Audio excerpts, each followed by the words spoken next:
তোমরা ভাবছো কেন আমরা এখনো হোটেলে পৌঁছাইনি, তার কারণ একটা বিশাল কাণ্ড হয়ে গেছিল। এইভাবে আমাকে গাড়ি অফ না করে পুরো হোটেলে পৌঁছাতে হবে, তারপরে আমি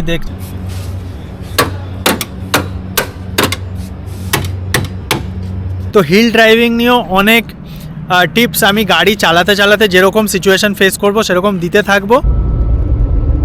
দুপাশে চা বাগানে ঘেরা, সামনেই সুন্দর রাস্তা। তো আমরা নাই খেতে পারলাম না, তোমরা নিশ্চয়ই পারবে, আমরা সেই ব্যবস্থা করে দিয়ে গেলাম। পাহাড়ি রাস্তা কিন্তু স্টার্ট হয়ে গেছে। সবার আগে যেটা করতে হবে, পাহাড়ে এসে কিন্তু তোমার ভুলে যেতে হবে এটা কিন্তু হাইওয়ে নয়। তো আমি এখন আছি এক্স্যাক্টলি এই যে সামনে দেখছো একটা টি এস্টেটে, এটার নাম হচ্ছে গয়া গঙ্গা টি এস্টেট।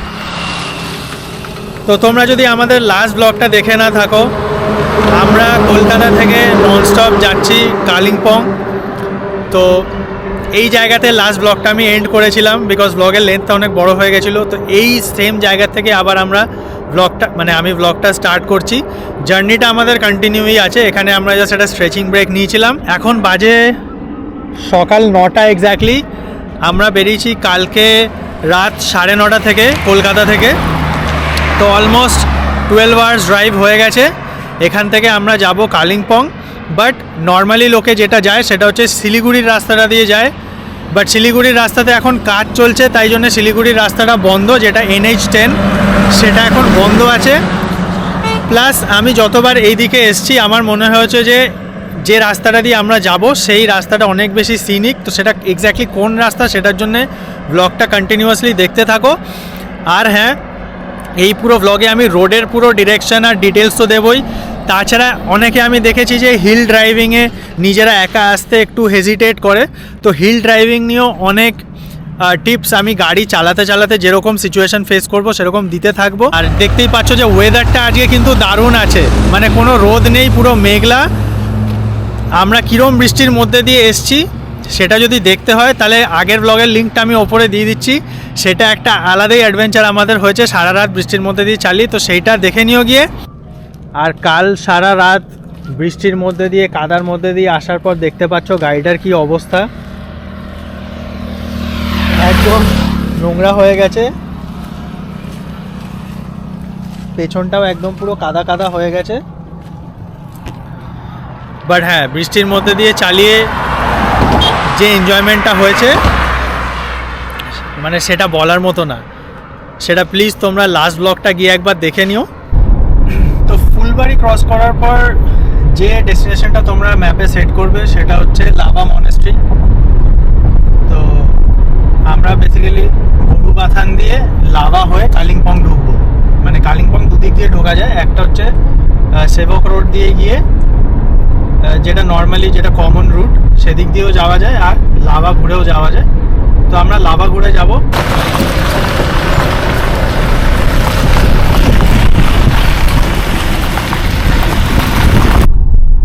এইবারে আমরা ফুলবাড়ি যে মোড় সেটা অ্যাপ্রোচ করছি। এখান থেকে আমাদের লেফট নিয়ে নিতে হবে, সেটা তো আমাদের জিপিএসও দেখিয়ে দেবে।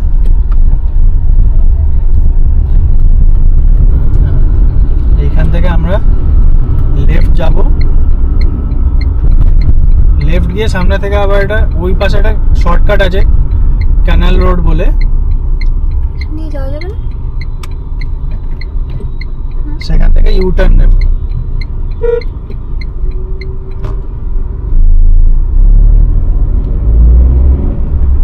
বাট ও যেখান থেকে লেফট টার্ন নিলাম ওখান থেকে রাইট টার্ন নিয়েও যাওয়া যায়। সেটা হচ্ছে ওই রাস্তাটা লাটাগুড়ি গরুমারা হয়ে গেছে, ওটা অনেকটা লম্বা রাস্তা হয়ে যায়, ওদিক দিয়ে যাওয়ার দরকার নেই। এই রাস্তাটা হচ্ছে গাজলডোবা হয়ে যায়, এটাকে ক্যানাল রোড বলে, এটা শর্টকাট।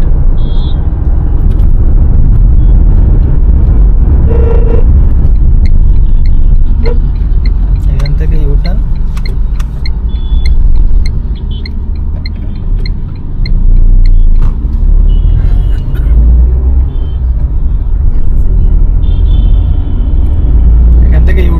সামনে আমরা ওই ক্যানালের পাশ দিয়ে রাস্তাটা ঢুকে যাব, এই লেফট হ্যান্ডটা দিয়ে আমরা ঘুরে যাব।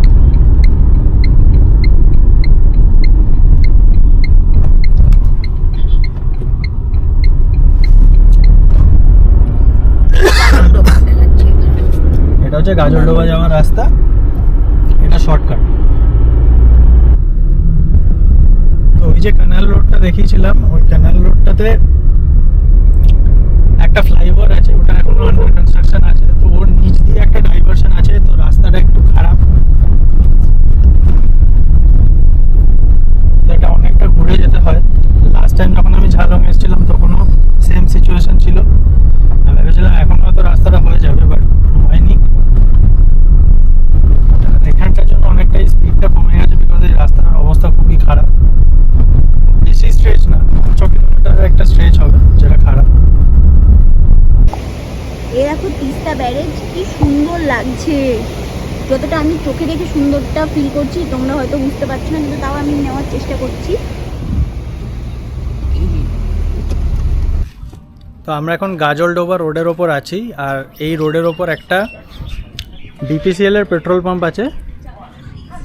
একটাই পেট্রোল পাম্প আছে, তো তোমরা এলেই দেখতে পাবে। তোমরা যে রাস্তা দিয়ে আসবে সেই রাস্তার ডান দিকটা দেখতে পাবে। এবার ক্যামেরাটা আমার হাতে চলে এসেছে, কারণ একটু আগে পর্যন্ত আমি ঘুমাচ্ছিলাম। সারা রাস্তা আসলাম, ঘুম পাইনি। আমি জানি না কেন এখানে এসে পুরো এত রাস্তাটা ভাঙাচোরা, তার মধ্যেই আমার ঘুম পাচ্ছে। তো যাই হোক, আমরা এখন ডুয়ার্সের জঙ্গলে ঢুকে পড়েছি। এখন আমার ঘুমটা ভেঙে গেছে। আর তোমাদেরকে দেখাই, দেখো এইখান থেকে দেখা যাচ্ছে না মেবি, এটা কি তিস্তা ব্যারেজ, আর এইদিকে পুরো জঙ্গল। এখানে কিন্তু হাতি আছে, এখানে দেখাচ্ছে অনেক জায়গাতেই যে হাতি চলাচল করে, সাবধান। তো যাচ্ছি, ওয়েদারটা তো জাস্ট অসাম, অসাধারণ ওয়েদার। এরকম ওয়েদার আমার খুব ভালো লাগে, সবারই ভালো লাগে। সবার থেকে ফিডব্যাক আমি নিতে চাই। কেমন লাগছে বলো? একদম। কেমন আসলে? বাবা এর আগের যে ট্রিপটাতে আমরা কিছুদিন আগে গেছিলাম, তোমরা হয়তো দেখেছো, বা যারা যারা না দেখে থাকো তারা আমাদের আগের ব্লগগুলো নিশ্চয়ই দেখো, ভালো লাগবে। বেনারস গেছিলাম আমরা, তো ওখানে বাবারটাও একটু প্রবলেম হচ্ছিল, কিন্তু এই ট্রিপে বাবা একদম ফিট। বাবা খুব এনজয় করছে, মাও এনজয় করছে। মা তো ভালোই ঘুমিয়ে নিচ্ছে। আমরা তিনজনই জেগেছিলাম। না, মা কিন্তু সত্যি সারা রাত জেগেছিল, এটা কিন্তু সত্যি কথা। আমি না এটা বলবো, মাকে বলছিলাম যে মা তুমি পুরো একদম আজকে একটু ঘুমালে না, পুরো সকাল অবধি।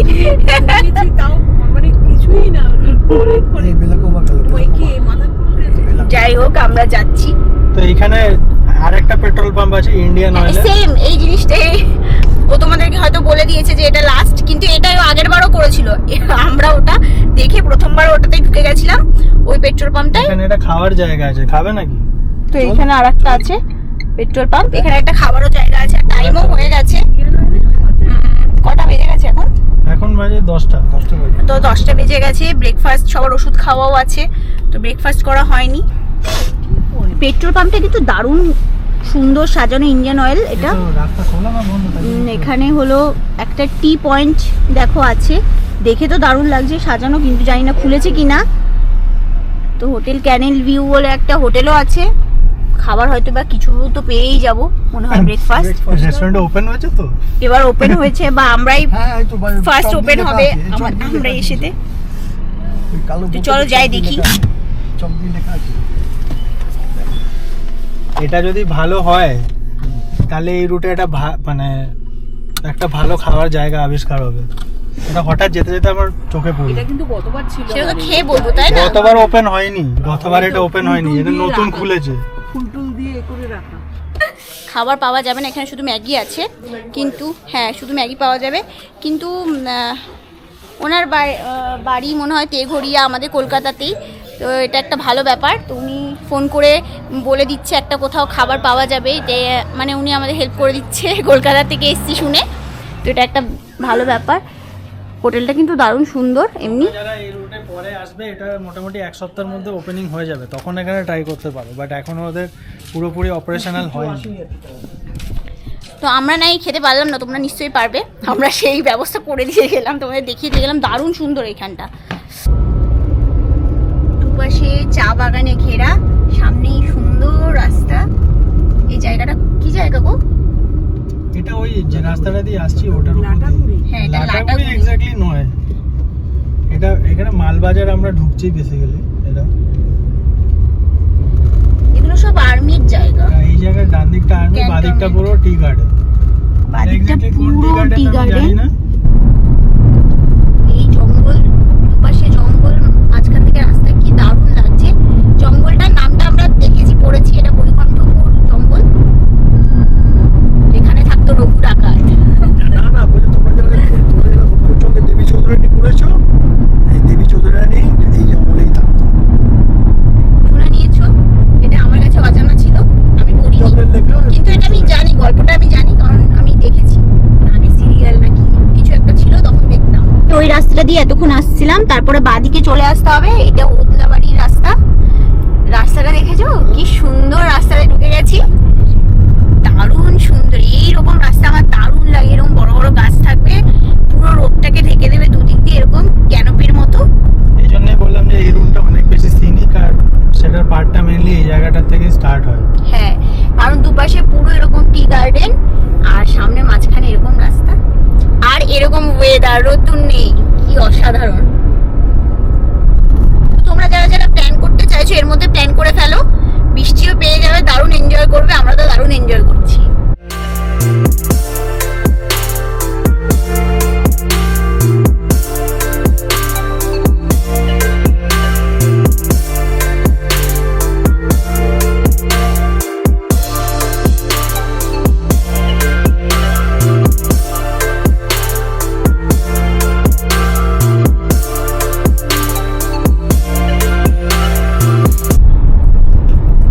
সামনে আমরা মালবাজার অ্যাপ্রোচ করছি।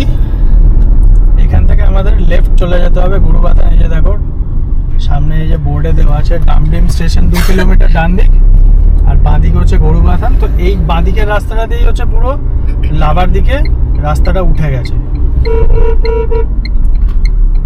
এই তো লেখাই আছে লাভা 53 কিলোমিটার, লাটাগুড়ি 36 কিলোমিটার। হ্যাঁ, তো এইখান থেকে একদম এবার আস্তে আস্তে আমরা পাহাড়ে ওঠা স্টার্ট করব। আর এই রুটের মেন মজাটা এবারে তোমরা পাবে, তো ব্লগটা দেখতে থাকো।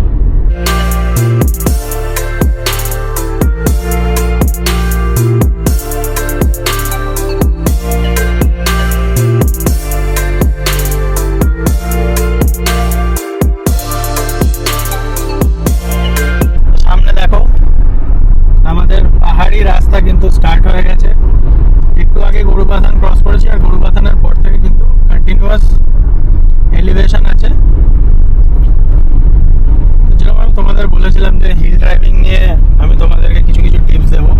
ফার্স্ট যেটা টিপ তোমাদেরকে দেবো, যে তোমরা যদি কেউ কন্টিনিউয়াস মানে প্লেনস থেকে চালিয়ে পাহাড়ে আসো, যেরকম আমি আসছি কন্টিনিউয়াস কলকাতার থেকে ননস্টপ, তো আমাদের কি হয় দেখো অলমোস্ট 600 কিলোমিটার আমরা হাইওয়েতে চালিয়ে নিয়েছি। এবার 600 কিলোমিটার আর ধরো 12-13 ঘন্টা কন্টিনিউয়াস একটা পার্টিকুলার মোডে গাড়ি চালালে না, সেটা থেকে বেরোনোটা একটু ডিফিকাল্ট হয়ে যায়।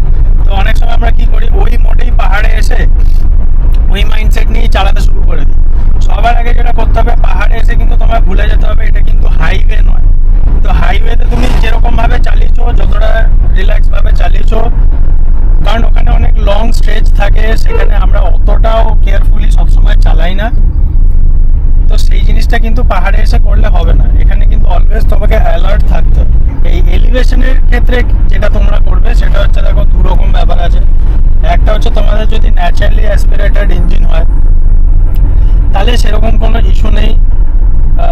গাড়ি যদি মোটামুটি পাওয়ারফুল হয় তাহলে এই এলিভেশনে তো আরামসে উঠে যাবে। আর যাদের টার্বো পেট্রোল গাড়ি আছে, তো তাদের একটা পার্টিকুলার ব্যাপার হচ্ছে, তোমরা হাইওয়েতে তো টার্বোর অনেক মজা নিয়েছো, আমিও নিয়েছি, কিন্তু ব্যাপার হচ্ছে টার্বোর একটা ব্যাপার হচ্ছে যে একটা সার্টেন আরপিএম এর নিচে টার্বোতে একটা ল্যাগ থাকে, ঠিক আছে?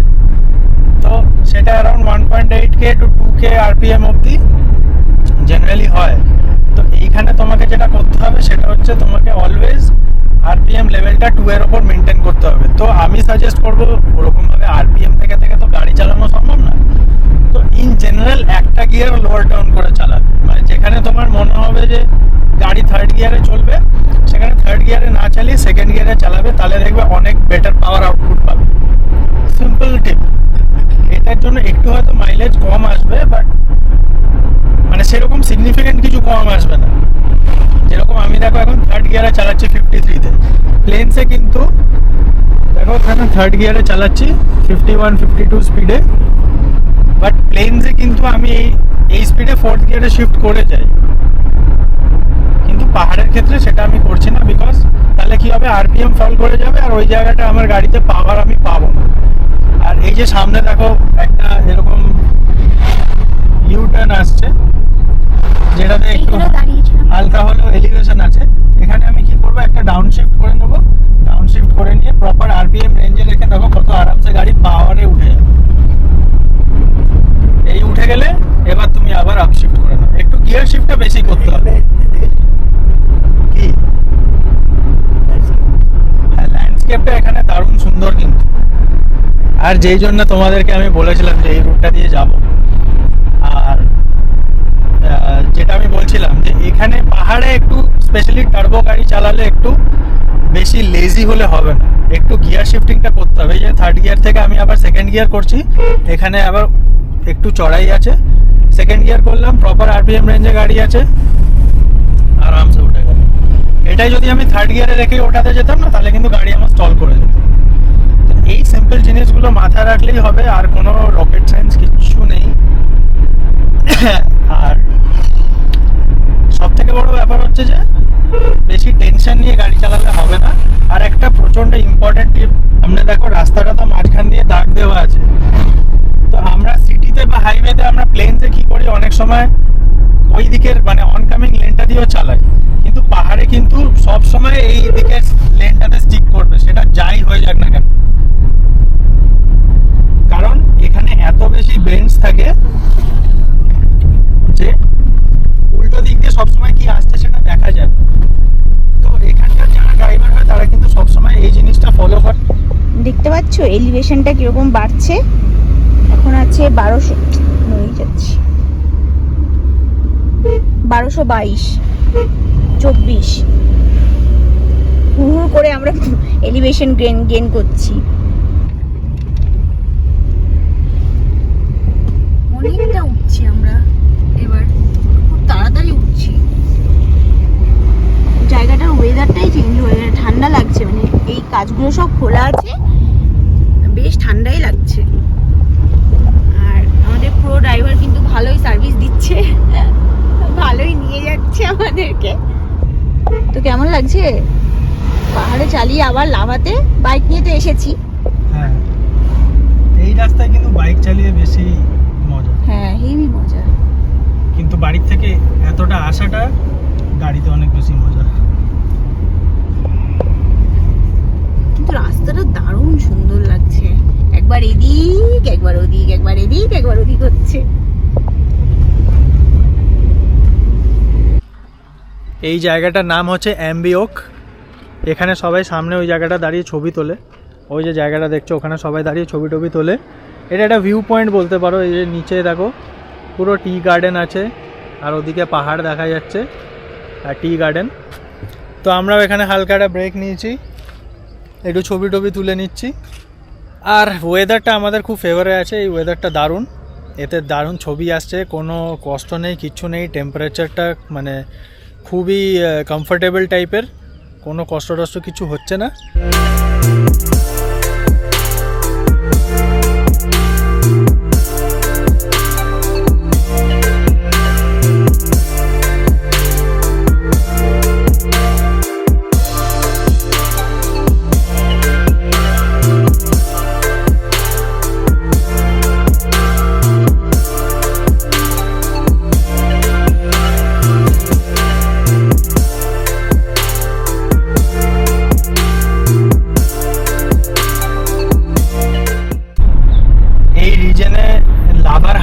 সবচেয়ে বেশি around 7800 feet, if I am not রং।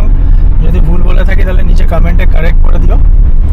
তো যাদের নেক্সনের হিল ড্রাইভিং পারফরমেন্স নিয়ে কোনো ডাউট ছিল বা আছে, তারা দেখতেই পাচ্ছ যে গাড়ি এখানে কীরকম পারফর্ম করছে। আমি কিছু করিনি, জাস্ট গাড়িটা স্পোর্টস মোডে দিয়ে দিয়েছি, সিটি মোডেও চলে যেত, বাট স্পোর্টস মোড যখন দিয়েছে কোম্পানি, আমি যখন পয়সা খরচা করে কিনেছি, তো সেটার মজাটা কেন নেব না। তো এখানে স্পোর্টস মোডে দিয়ে দিয়েছি আর আরামসে গাড়ি উঠছে। একটাই ড্রব্যাক আমি বলবো, সেটা হচ্ছে এই যে এই পার্টটা অনেকটা চওড়া, তো তাই ওই প্রত্যেকটা কার্ভসে একটু দেখতে প্রবলেম হচ্ছে। এছাড়া গাড়ির পারফরমেন্স নিয়ে কোনো কথা নেই, ওই বেসিক যে ব্যাপারটা বলেছিলাম মেনটেন করতে। এ দেখো একটা জিনিস বলে দিই, হেয়ার পিন বেন্ডে ধরো তোমরা একদম স্লো হয়ে গেলে, তো অলওয়েজ ফার্স্ট গিয়ারে দেবে, দিয়ে ফার্স্ট গিয়ারে দিয়ে এরকম উঠে যাবে। একটু তোমাকে পাহাড়ে লোয়ার গিয়ার্সে চালাতে হবে, সেটা তোমার টার্বো হোক আর ন্যাচারালি অ্যাসপিরেটেড ইঞ্জিন হোক। ন্যাচারাল অ্যাসপিরেটেড ইঞ্জিনের ব্যাপারটা কি হয় যে পাওয়ার ডেলিভারিটা লিনিয়ার থাকে, কিন্তু একটু হাই রেভ করতে হয়, তা নাহলে টর্কটা আসে না। আর টার্বোতে কি থাকে, একটা সার্টেন পয়েন্ট অবধি অনেকটাই কম টর্ক আর পাওয়ার থাকে, কিন্তু যেই টার্বোটা অ্যাক্টিভেট হয়ে যায় অমনি অনেক কম আরপিএমে কিন্তু অনেক বেশি টর্ক অ্যাভেলেবেল হয়ে যায়। তো সেই জন্য আমি অলওয়েজ টার্বো ইঞ্জিন প্রেফার করি। এবার এটা পার্সোনাল প্রেফারেন্স লোকের, কেউ ন্যাচারালি অ্যাসপিরেটেড মানে প্রেফার করে, কেউ টার্বো। আমার টার্বো চালানোর পর থেকে ন্যাচারালি অ্যাসপিরেটেড ইঞ্জিনে আর চালাতে আমার অত ভালো লাগে না। আবার একটু রেস্টে দাঁড়িয়ে গেছি। কি সুন্দর দেখো, এগুলো কি গাছ যেন বলে, ভুলেই যাই আমি। ঝাউ গাছ। আমি ঠিক শিওর না কি গাছ, ফার হতে পারে, আমি জানি না, আমার গাছ ফাছের নলেজ খুব কম আছে।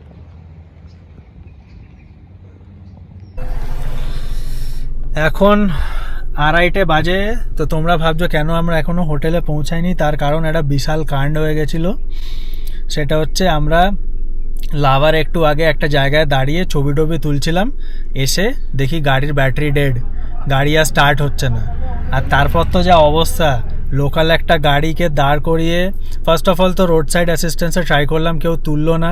তারপরে আমি সার্ভিস সেন্টারে ফোন করলাম, ওরা বললো মোটামুটি ব্যাটারি আনতে মানে আইদার রংলি থেকে আনবে নয়তো শিলিগুড়ি থেকে আনবে, তো অনেক টাইম লেগে যাবে। তো আমি লোকাল একটা ড্রাইভারকে ধরে তার সাথে লাভা অবধি এসে সেখান থেকে একটা মেকানিক জোগাড় করে তাকে নিয়ে এলাম। সে কোনো রকমে আমাকে জাম্প স্টার্ট করে দিয়েছে গাড়িটা। তো গাড়ি এখনও আমি অন করে বসে আছি, এখনও এই দেখো গাড়ি অন করে বসে আছি। মা বাবারা একটু টয়লেটে গেছে। এইভাবে আমাকে গাড়ি অফ না করে পুরো হোটেলে পৌঁছাতে হবে, তারপরে আমি দেখছি যে কোথায় ব্যাটারি পাওয়া যায়। যদি পৌঁছাতে পারি তো নতুন ব্যাটারি আমাকে লাগাতেই হবে। তো এই হয়ে গেছে সিচুয়েশন, একটু চাপের ব্যাপার হয়ে গেছে। তো সব কিছু ভালো চলছিল, লাস্টে এসে এটা একটু গন্ডগোল হয়ে গেল, বাট ঠিক আছে, কি করা যাবে আর।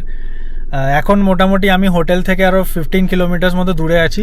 আমি এতটাই প্যানিক হয়ে গেছিলাম যে আমার ক্যামেরা ধরে যে এটা আমি তোমাদের সাথে শেয়ার করব, সত্যি সেই মানে মেন্টালিটিও ছিল না, আর একদমই মানে খুব টেনশন হয়ে গেছিল। বাবা তো প্রচন্ড, এবার অনেকটা হাইটে ছিলাম আমরা, না 2000 মিটার ওরকম ছিলাম, সরি। তো বাবারও শরীরটার মধ্যে খারাপ হয়ে গেছিল। তো সব কিছু নিয়ে মানে আমরা প্রচন্ড বেশি হ্যাপাজেট হয়ে গেছিলাম, টেনশনেও পড়ে গেছিলাম। কিন্তু এখন মানে হয়েছে, স্টার্ট তো হয়েছে, এবার এটাকে স্টার্ট অফ করা যাবে না হোটেল অবধি। তখন তো কোনো রকমের গাড়িটা জাম্প স্টার্ট করানোর পর যেরকম লাস্ট দেখিয়েছিলাম যে গাড়িটা নিয়ে আসছিলাম কালিম্পংয়ে, তো কোনো রকমে তো এসে ঢুকেছিলাম, আর প্রচণ্ড ট্রাফিক জ্যাম ছিল। তার মধ্যে যে গাড়িটা বন্ধ হয়ে যায়নি, এটা মানে খুব লাকি ব্যাপার। তো এসে তারপরে অ্যাকচুয়ালি আমরা এত টায়ার্ড ছিলাম যে একটা মানে কোনো রকমের ব্যাটারি একটা ডিলারের সাথে কথা হয়েছিল, সে বলেছিল যে রাত্রিবেলা সে ব্যাটারিটা লাগিয়ে দিয়ে যাবে। তো তারপরে লাঞ্চ ফাঞ্চ করে ঘুমিয়ে পড়েছিলাম, এত মানে একটু স্ট্রেসফুল হয়ে গেছিলো বলে ঘুমিয়ে পড়েছিলাম। তো তারপরে উঠে এখন সেই ব্যাটারি ডিলারের এখন আসার কথা আছে ব্যাটারিটা নিয়ে। তো ব্যাটারিটা চেঞ্জ করব, এখানে ব্যাটারি পাওয়াই যাচ্ছিলো না নেক্সনের, এক সাইডে যে ব্যাটারিটা নেক্সনে লাগে সেটা এখানে পাওয়াই যাচ্ছিলো না। তো যাই হোক শিলিগুড়ি থেকে সোর্স করিয়ে কোনো রকমে আনা গেছে। তো এবারে দেখা যাক যে ফিটিং করার পর জিনিসটা কি দাঁড়ায়, ঠিকঠাক কাজ করে কিনা। তো যতক্ষণ ব্যাটারিটা নিয়ে আসে ততক্ষণ তোমাদের আমি আমাদের হোটেলটাকে দেখিয়ে দিই। এটা আমাদের প্রপার্টিটা যেখানে আমরা আছি, এটার নাম হচ্ছে, আমি জানি না এখানে ওভার এক্সপোজ হয়ে যাচ্ছে হয়তো, সামিট লিলিয়াম। তো এখানে এর আগেও আমরা এসে থেকেছি, এটা আমাদের খুব ফেভারিট একটা প্রপার্টি। তো এবারেও আমরা এখানেই এসে উঠেছি। আর এটার প্রপার রুম ট্যুর অ্যান্ড সব ডিটেলস নেক্সট ব্লগে পাবে। আজকের ব্লগে বুঝতেই পারছো একটু অন্য ব্যাপার নিয়ে আমরা একটু চাপে আছি। বাট এইটা হচ্ছে হোটেলের মেন এন্ট্রান্সটা, আর এখানটা পার্কিং।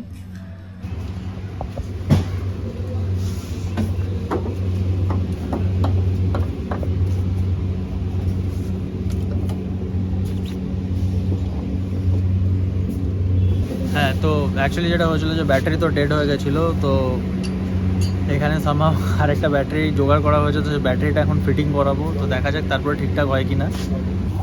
আমি তোমাদেরকে লাস্ট একটা ভিডিওতে বলেছিলাম, যেটাতে আমি রোড ট্রিপের প্রিপারেশান নিয়ে বানিয়েছিলাম, যে অলওয়েজ ব্যাটারিটা চেক করে নেবে। কিন্তু আমার সাথে এটা হয়ে গেছে, বিকজ দেখো ব্যাটারিটা আগের থেকে কোনো রকম ইন্ডিকেশন দেয়নি যে ব্যাটারির লাইফ শেষ হয়ে গেছে বা কিছু। তো আমি ভেবেছিলাম যে এই ট্রিপটা হয়তো চলে যাবে, বাট যাই হোক এই ট্রিপে ঝুলিয়ে দিয়েছে। তো অনেক কষ্টে এখানে এক্সাইডের নেক্সনের ব্যাটারি খুঁজে পাওয়া গেছে, তো এখন ফিটিং করছি। আমরা ডিনারে বসে গেছি। ডিনারে আজকে সেট মেনু ছিল, কারণ বুফে থাকার কথা ছিল, কিন্তু অত বেশি লোক নেই বলে, তো সেই জন্য সেট মেনু আছে। বাট মেনুতে প্রচুর কিছু আছে, দেখো যেমন নুডলস, এটা চিকেন, কড়াই চিকেন, গোবি, आलू गोभी, आलू देखे मिल जाइए। सैलड, प्लेट में दे दीजिए। दाल फ्राई, पनीर, सब कुछ ही है। राइस है, पापड़ है। ব্যাটারি এসে গেছে, সব এসে গেছে। এবার যে প্রবলেম সেটা হচ্ছে পুরোনো ব্যাটারিটা এত জ্যাম হয়ে গেছে নাটটা, যে সেটা খোলা যাচ্ছে না। তার জন্য আমরা গরম জল ঢেলে ট্রাই করছি। এখানে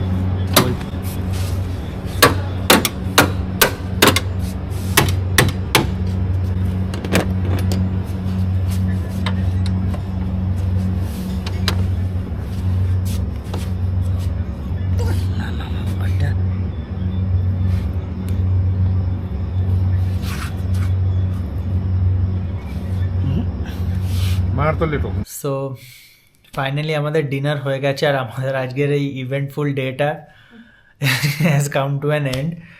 তো আজকের দিনটা যে কোথা দিয়ে কীভাবে কি গেল, মানে এত ভ্যারাইটি ছিল আজকের দিনটাতে, মানে কি বলবো, মানে এত এক্সাইটেডভাবে আসছিলাম, এত ভালো সব কিছু হচ্ছিল, ট্রিপটা এত ভালো যাচ্ছিল, যেরকম প্ল্যান করেছিলাম সব ঠিকঠাকভাবে যাচ্ছিল।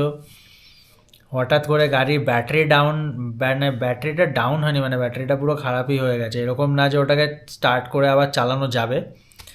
তো এটা হওয়াতে মানে যেরকম আমি তোমাদের অ্যাকচুয়ালি আগের ভিডিওটায় বলেছিলাম যে ব্যাটারি খারাপ হওয়াটা এত একটা বেকার জিনিস, আর ব্যাটারিটা এমন একটা জিনিস যেটা যেখানে সেখানে তোমাকে ঝুলিয়ে দিতে পারে। আর এক্স্যাক্টলি আমি যেটা বলেছিলাম সেটা আমারই সাথে হয়েছে, এটা সব থেকে ফানি ব্যাপার। তো আমি তোমাদেরকে তো জ্ঞানটা দিয়েছিলাম, কিন্তু ওই হয় না, লোকের স্বভাব হয় না।